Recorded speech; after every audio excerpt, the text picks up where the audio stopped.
Today, we're diving straight into Lisa Ko's novel, Memory Piece. Yeah, and we're working from this really insightful essay that kind of unpacks how Ko is, bending genre a bit. Right, exploring some really big, timely issues. Exactly. So our mission really is to get to the heart of how Ko uses this story, to look at memory, identity, and why connections still matter so much now in our very digital lives. And Lisa Ko, well, many will know her from Believers. A powerful book. Definitely dealt a lot with belonging, displacement, and Memory Piece feels like she's continuing that exploration of, these significant societal questions. Okay, so the story itself, Memory Piece, it centers on 3 Asian American women. Giselle, Jackie, and Ellen. Yeah.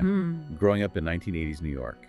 And the novel follows them as their lives kind of go in different directions. Right, and it looks at how they each sort of grapple with holding on to what's meaningful, what's important to them in a world that's just changing so fast. The title itself, Memory Piece, the essay we read, really flags that as interesting. Oh yeah, it's fascinating. The essay points out it works on multiple levels. How so? Well, it could be a performance piece, something rehearsed. Yeah. Or like a historical artifact you'd find. Or even just a digital file name, right? Exactly. So it becomes this really potent symbol for identity itself in the novel. What identity is. Which I think leads to this really fundamental question Ko seems to be asking. It's like, in a world becoming so digital, so commercialized. Where everything's marketed, even feelings. Yeah, and surveillance is just, normal. What happens to the parts of us that aren't tangible, the human stuff? The things you can't really quantify. Mm-hmm. And the novel, it does have these speculative elements. It's set partly in a future where, privacy is basically gone. Okay, so a bit dystopian.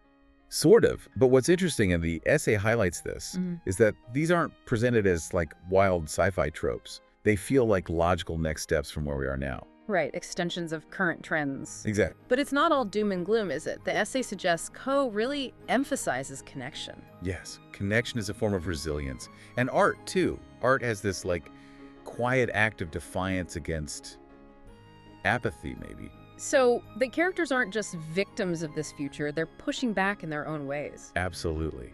And Ko's writing style is key to this. The essay calls it elegant, deliberate. It really draws you into their heads, their inner worlds. Yeah, you really get their perspective on all these changes happening around them. And the structure, it's not linear, right?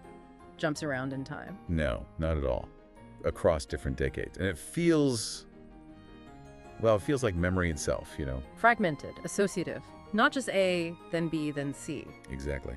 And the essay makes a great point about this. By ditching a straight timeline, Ko is showing that memory isn't some fixed recording of the past. It's something we're constantly revisiting, reevaluating. Right, and it shapes how we see the present, too. So ultimately, the argument is that Memory Piece isn't just about memory. It kind of becomes a memory itself. Something that lingers with you emotionally, after the plot details fade a bit. Which seems to circle back to Ko's main concern, doesn't it? I think so. That in this age where it's so easy to forget, or maybe even encouraged, how vital it is to actively remember who we are, where we came from. And the people who connect us to all that. Yeah, those connections to our past. Okay, so wrapping up our deep dive into Memory Piece, looking through the lens of this essay, we've seen Ko really explore memory as something fluid, not fixed. And identity as maybe fragile in this digital age. But also the enduring power of human connection, of actually choosing to remember. Definitely. Which leaves us with maybe a final thought for you, the listener. Yeah. Consider the memory pieces in your own life.